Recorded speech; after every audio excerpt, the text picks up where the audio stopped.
Welcome to the Builders of Authority podcast, a show committed to helping you build authority for your brand. In the realm of business and personal branding, authority stands as a cornerstone. Authority isn't built overnight, it's built over time. So join us as we build something remarkable together. And now, here's your host, Adam McChesney.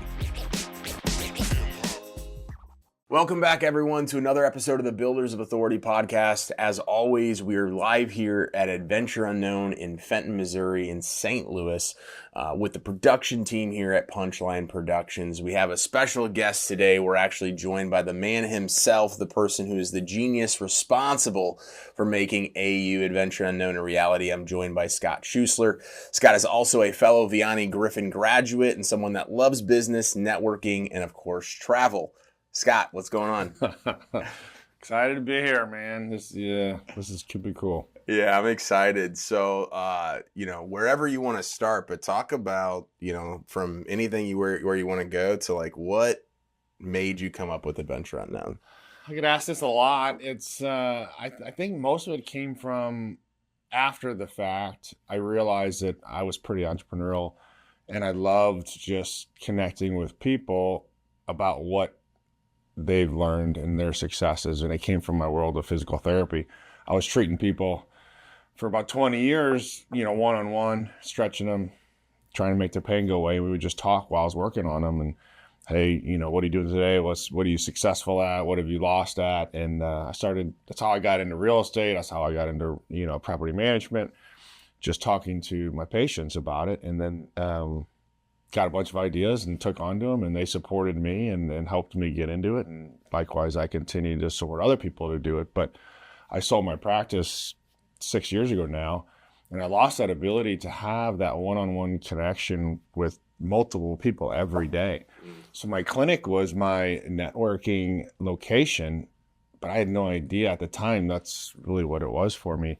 It was my business. I was just treating people and trying to make them feel better. But when I sold my business, I lost that, and I got into construction and so, and property management. And so you lose that one-on-one with people, that close talking, that close connection.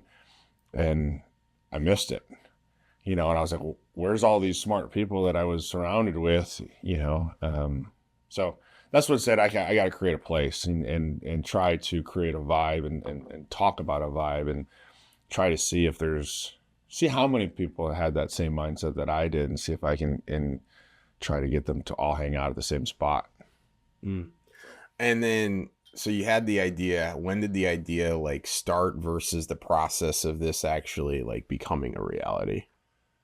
Well, trying to find the building, the place was tough. It took about 2 years to get this building. I knew I had my plan of what I wanted the clubhouse to look like, because I wanted people to walk in and say, holy crud, this is awesome. I didn't know this was here. And I say that a lot. I was hoping people would say that. And so if I was going to put all this money into a building, I wasn't going to rent it. So, and I had a few things that I needed the building to have, like really tall ceilings, an outdoor space, ability to expand, because I wanted as many atmospheres and as many different environments that people could use depending on what they needed for that day. So it took me a while to get the building, and then had to build it out. So it was a 2.5 year process from the time I said, hey, we're going forward with this, to the actual day when we opened.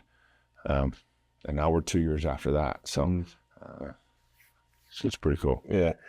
So when you were kind of thinking about all the different atmospheres, was there something else that you had seen out there that you were trying to model this to be?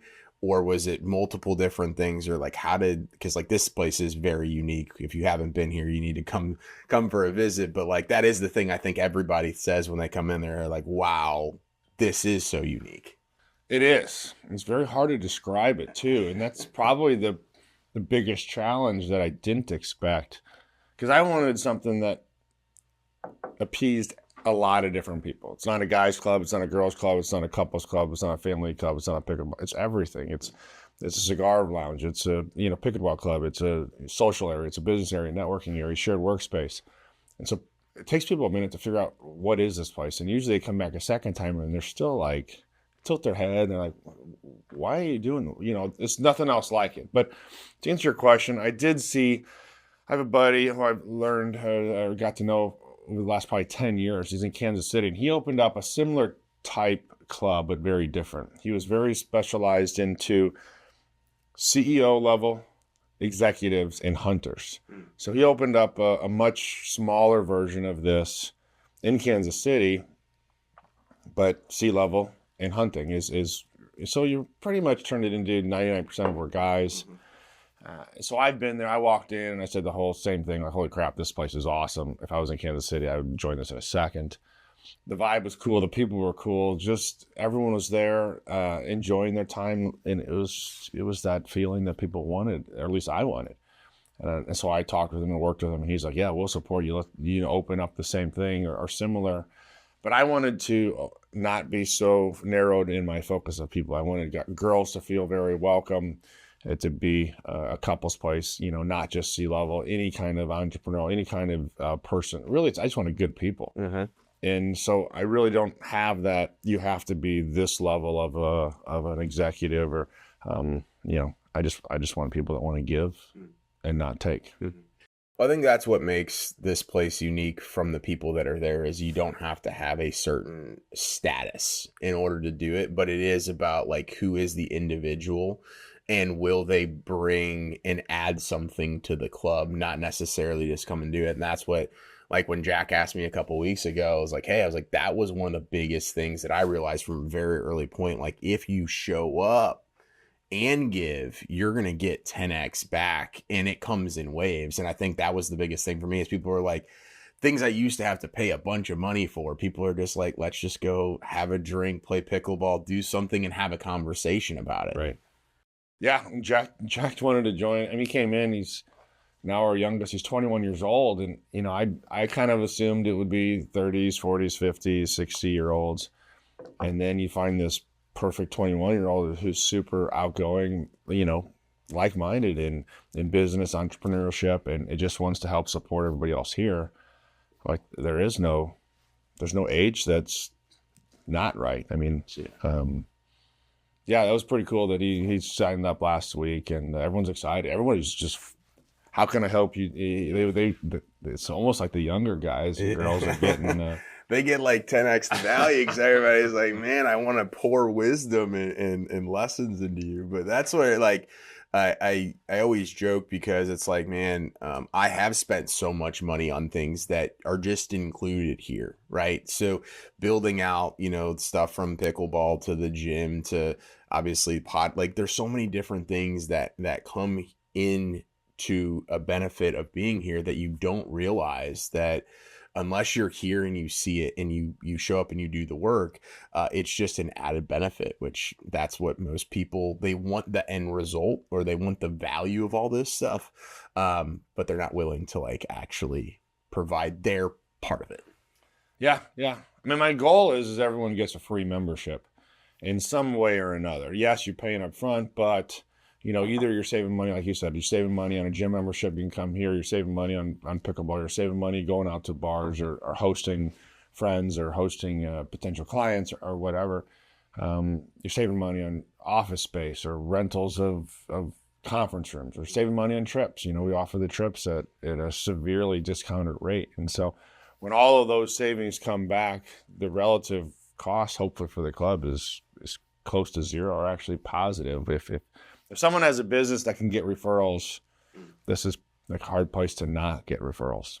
Well, I tell people all the time, is like, I knew a lot of the companies that were here. Like, I knew their branding, I knew that stuff, but I never knew the CEO or the owner behind it. And then they're just all here, and you're like, it's just cool to be able to say like, oh, hey, there's a common place that you say you're a member at Adventure Unknown. I remember when I made my first post coming up on a year ago when I joined, all these people are reaching out to me and being like, hey, I'm a member here, like people that like I probably would have never gotten access to. No, yeah. And the perks just continue, and people don't understand. I love asking when people join, hey, why are you joining? And we're starting to document that. And then 3 months later, we ask them again, hey, why are you still a member? Or what are you getting out of this now? And it's way different than what they thought they were again. And so I started talking about that in orientation. Like, hey, you might want an office space here, but you're going to end up with 10 more amenities that you didn't expect that you're actually going to benefit from. And it makes me smile, and they're excited because they're getting so much more, because it's so unique, like we said, and it's so vast of the amenities here. People can't grasp it that quick, and they say, I'm focusing on, I want a social life. I want to surround myself with successful people. I want to learn from these other older, more experienced business professionals that they can tell me, hey, here's my mistakes. This is what I learned from. This is what you should probably do, or here's some experience, advice. But then they're like, oh, well, I met this guy at the book club or at the this networking event, and now I'm investing in a totally different business. Or, I mean, you can't explain it to people because you don't know where it's going to go. And that's kind of the unknown of this club's name. So so obviously like, there's the travel component too. So talk a little bit about that, because I know obviously there's so many different trips, and that in and of itself, as you mentioned with the savings or just like the exclusivity of those trips. Like you try to go plan that trip on your own. You don't have all the stuff that you guys end up planning. Yeah, as we've been traveling, trying to get friends to travel for like 12 years now. And I say it all the time, it's an oxymoron, because one of the hardest things that we've done is try to get your friend to go on a vacation. Yeah. Stop life, skip a baseball practice for your kid.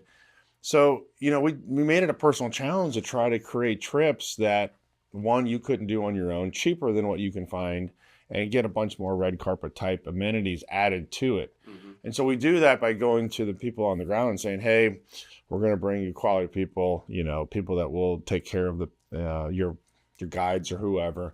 We won't complain. We'll give you good reviews. We're going to be a good guest for you. And then when they figure it out and who we are, they're like, yeah, we want you back every year. So they give us discounts, and we'll just give it right to our members. And all the red carpet stuff is people are like, holy crap, this is awesome. Wow. And if you're experiencing that with someone you don't know, because years ago we were taking a couple from this, group of friends, and then a couple from this group of friends, and they don't know each other. And then we end up at this unknown place. We were finding out really quickly that right when we get back 2 days later, they're at Starbucks trying to create a business together, or supporting each other some way, or they're hanging out at their next friend's event. And so we realized that the travel boosts relationships to a much deeper level, so much faster. And so that's why we put that into this club is, if I'm trying to get you and another guy to network together to try, because I understand you just need to talk. Mm-hmm. If I put you on a trip, I don't have to do anything. You guys are going to be great friends quickly, and you're saving money. But I mean, I would say every time someone comes back from a trip, they're like, thank you so much for making me get out of life, stop the craziness, not use all these excuses about not going on a trip, and encourage them to go. And they come back and they're refreshed and they're excited. They got new friends, and they just saw a place of the world that they never knew was there. Talk about your recent trip to Alaska. How was that? So I signed up for this. This is voluntary. I knew what I was getting into, but until you're there, I mean, I signed up for the hardest trip of my life, and it was miserable. 2 weeks on Kodiak, Alaska, hunting brown, grizzly bears. I mean, they're a very elusive, very smart species, very dangerous. You're looking over your shoulder 24/7. 14 nights in a tent. Rained every single day. Windy is 40, 50 mile an hour winds every day. 40 degrees, that is a high. You can't dry out. You can't take a shower. There's nothing warm. There's no toilets. It's rough in it. And you put on, like day 6, you're like, it's just mentally, it's destructive. I mean, you're climbing mountains every day. So it's physically tough. I went there focused on, hey, my success would be shooting a bear. Mm-hmm. Well, I didn't shoot a bear. But all the other successes that I kind of figured out after the fact, it's probably more. Could I, most people give up. The 2 guys that hunted the right before me, it's a 14-day hunt. You can't hunt more than 14 days. They gave up on day 2, both of them. 30-year-old and a 50-year-old. And I'm 47, so I lasted all 14 days. I told my guide on day 2, I'm not giving up. And he kind of said, yeah, I've heard that before. Yeah. So I got some success out of, hey, I lasted, the survivor type mentality, but it was I mean, the elements of the world in certain areas it's rough. Yeah. So that's kind of a good transition point, right? Everybody sees this incredible place. They hear all the stories. They come here maybe for an event, or they've seen the pictures online and they're like, yeah, I need to get up there, right? But like, what are some of the things, whether it's here at Adventure Unknown, that you've had to go through, or just entrepreneurship in general, where it's been like, man, you know, entrepreneurship is so great, this place is so great, but there's obviously things people don't see that just make it, sometimes you're like, man, should I really be doing this? yeah, it's a hard position because you want to only attract the right person here, the giver, not the taker, the positive energy, the person that's gonna be excited to be here and just add to the environment. And you go and you invite those people, and they're like, what are you going to try to sell me? You're trying to make me join a club that I don't want to. And everyone has that initial like defensiveness. They're like, no, just come hang out. There's no expectation. Join if you want. Don't join if you want. I don't care. Come a few times, meet some cool people. If you fit in, great. If you don't fit in, I mean, I don't care. Most people are not right for the club. Most people, in my opinion, don't understand it and can't see themselves in it. And, it's a unique situation. So I encourage everyone to step out of their comfort zone every day, whether it's going on a trip, check out, you go to a meeting that you're going to feel uncomfortable with, you go to a networking event, you come to the club here, and maybe it's, social, you'll be surprised when, a guy and a girl walk in. The girls here, a lot of times will just go find that girl and just bring him in and say, well, we want you to feel comfortable. I don't know who you are, but most people don't get to see that until they walk in this place. And so, I encourage everyone to try it. There's no pressure here, but that's the same thing with travel. Step out of your comfort zone. Don't use the excuse that your kid has baseball practice every night or, works too crazy, because it's always going to be there, Leaving for 14 days was not my... With no cell service and no... Zero. Yeah. So, I mean, it's tough, but this place was still here when I got back. Yeah. So, because you can only push people so hard until they realize on their own, hey, okay, I need to step out of my normal life comfort zone and see what else is going on out in the world. So from a branding standpoint, obviously understand more about the name now and all that stuff for those that are listening here. How did you kind of get this off the ground with new members? Was obviously you had, your network, things like that, and then members started joining. Talk us through kind of the evolution of how this place has grown. Well, I knew, I had this idea. I brought it to about 50 fairly close, what I thought were entrepreneurial minded people. And I said, hey, I need some help growing this club. I'm buying the building. I'm putting in 80% of the investment of the building. I'm looking for some people to invest and to help, but really I didn't necessarily just need their money. I actually wanted their network, and it's all about their people. So I kind of thought I'd get 30 to 40 people to join from my network. And then my hope was that I get to those investors to bring 5, 6, 7 other people. And then I would get to that 50 point, 60 member point. And then it would just, grow organically. And it's kind of similar to that. Not as exactly as how I hoped it would. But yeah, I'm past my network and I'm past my investors. And now I'm working with people like you that are really motivated and trying to find the right people, the good people that would thrive in this place and add to the environment. And so we're 85-ish now members, not quite 2 years in. It's growing probably faster than I had hoped, but slow enough that we all get to meet and talk and kind of do our due diligence to make sure that the right people get in here and not the wrong. I've said no to several people that have wanted to get in the last few months. And I've actually had to let some people go just because it just didn't end up being the right situation or experiences for them. So that vibe that I talk about and sell and say multiple times every day, that I'm just trying to stay as strong as I can with that and say this is what you're wanting to be a part of. It's the culture, the environment, the community. This space is just, it's really nothing without all the people in here. And there's there's really not one person that's a member of this club that I'm kind of like, you know, everyone here is Yeah. it's great. It's so refreshing to be in this kind of environment, but it's really hard to look back and say, okay, how did this really work? Yeah. I just say, okay, we want good people. Yeah. Well, and I think like what you said about like the non pushy approach, like that is exactly what Scott says. Like every single person is like, hey, I'm not gonna go and follow up with you and put you in all these sequences and call you and do all these things. And it's kind of just like, it's almost as if like that is so unique in and of itself that people feel, oh my gosh, like I can see what this place is about and not feel as if I need to commit to something. And then even if I'm interested, I don't have to feel as if like, oh, it's now or never. Right. And I've seen that approach. I was one of those people that obviously went through that approach. And so like what you say is followed through, and it's also followed through with when you're talking with the members like, hey, we'd love to have you up here. But if for whatever reason, I said the same thing to Jack. I said, hey, if it's not the right time.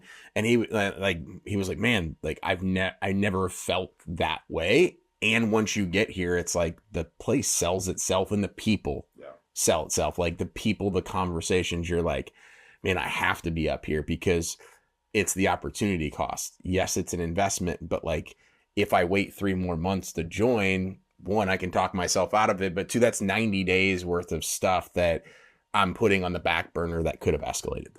Yeah. And I love that you just said that. It's a great mindset. Your opportunity cost by waiting could be significant. You know, we had 5 people join in the last 2 weeks. You know, I bet you most, if not all of them, pay for their membership inside of 90 days if they want it. Yeah. Not everybody wants referrals, but I wish I could keep track of everyone's referrals to see the people that want it have they gotten business and how much and how fast the average person. It'd be a good thing to start tracking. Yeah. I'm sure people would share. I would share. I mean, I think that's one of the things too, is as we were talking about a couple weeks ago in the board meeting, is like, it is so unique in the fact there's so many different avenues that people join for different reasons. And it's hard to pinpoint because exactly what you mentioned is it changes. Yeah. It changes from when you join here to 90 days. It changes based on the week sometimes in seasons where you're like, man, I just want to go hang out with some people, go to the happy hour and go do that. Or like the event that we did on Sunday, you know, or bring the family up or whatever it is. Right. And that's the cool thing is because it's all in here. You don't have to go be in 6 different groups to get the same thing. Yeah. Yeah. I love it. Every day is different. Every day is unique. And people are like, well, how many events you having this week? I have no idea. Something might pop up this afternoon, you know. But that's the hope. Is just it's here when you want it, but there's no expectation. You don't need to come once a week. You don't need to come every month. Yeah. Some people come 3 times a day or spend all day here every day. But it's different for everybody. Everyone's needs, and everyone joins for a different reason, and everybody gets a little bit of different things out of it. So that's the uniqueness, and that's what's, I guess, the main success of this place. Yeah, love it. What, as we're kind of wrapping things up, what would you tell to somebody that's like maybe seen the stuff online, hearing it from you, right? As far as like, hey, here's the best thing that you can do. I know we've talked in the board meeting. It's like, hey, come up and see it during the day. Also, you know, come to an event. Like, what would you recommend somebody do? Get the private tour potentially, and then also, you know, come to an event and see what it's all about. Yeah, all the above. Know that you're not going to get asked to join. I'm going to be trying to figure out if I think you're actually a potential good person for this, you know, just as fast as you're trying to figure out if you like the place or not. So you'll never get asked. You'll never get pressured. We're all saying, come hang out. We want to know if you're a good person. If you're a good person, I want to hang out with you. If you're a member or not, if you're not a member, you come up a few times. You know, yes, you need to do a tour so I can show you what the place is about, you know, all the amenities that are in here. But you need to meet the people. And most of the time it's either a networking event or a social event, and just come, you know, see the vibe, see the community and see what people are doing and see how positive it is. And then if you have interest in joining, you come back and you talk to us and say, hey, I'm actually serious. And then I actually will turn the table over and I'll actually try to talk you out of joining.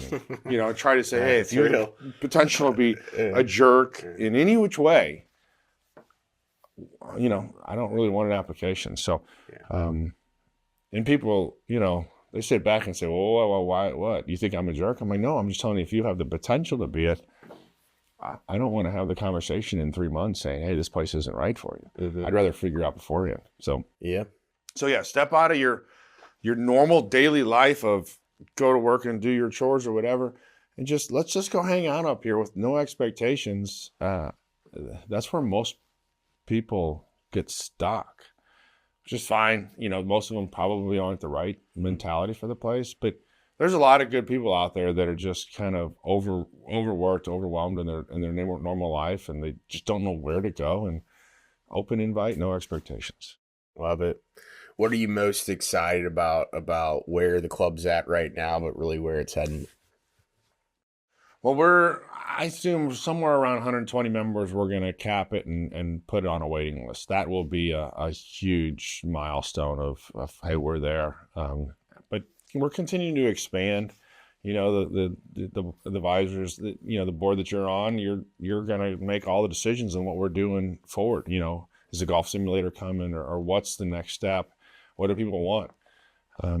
But it's just everyone is solidified. They all know it's their home, and then we can just kind of sit back and just let everyone flourish. And it's a tough road right now, trying to grow it and take every dollar that's come in and put it right back into the building to get the amenities that I want, when I don't have to continue to buy, expand, and pay for new air conditioners and gym equipment and all that stuff. It'll be a much easier time, and then we'll just all be back enjoying. So love it. Well, this was a great episode, Scott. Thanks for coming on. No, you're an awesome person for this club. I mean, it's the energy you bring and the entrepreneurial mindset.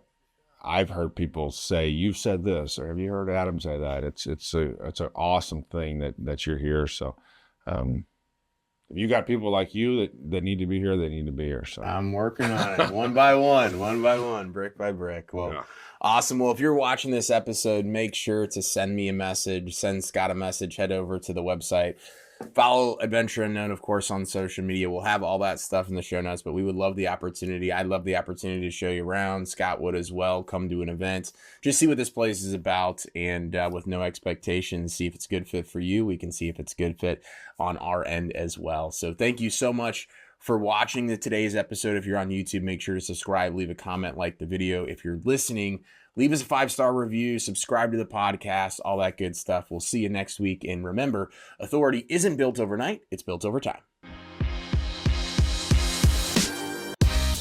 Thanks so much for tuning into this episode. We sure do appreciate it. If you haven't done so already, make sure you're subscribed to the show wherever you consume podcasts. This way you'll get notifications as new episodes become available. If you feel so inclined, please leave us a review. We sure do appreciate it. Until next time, friends.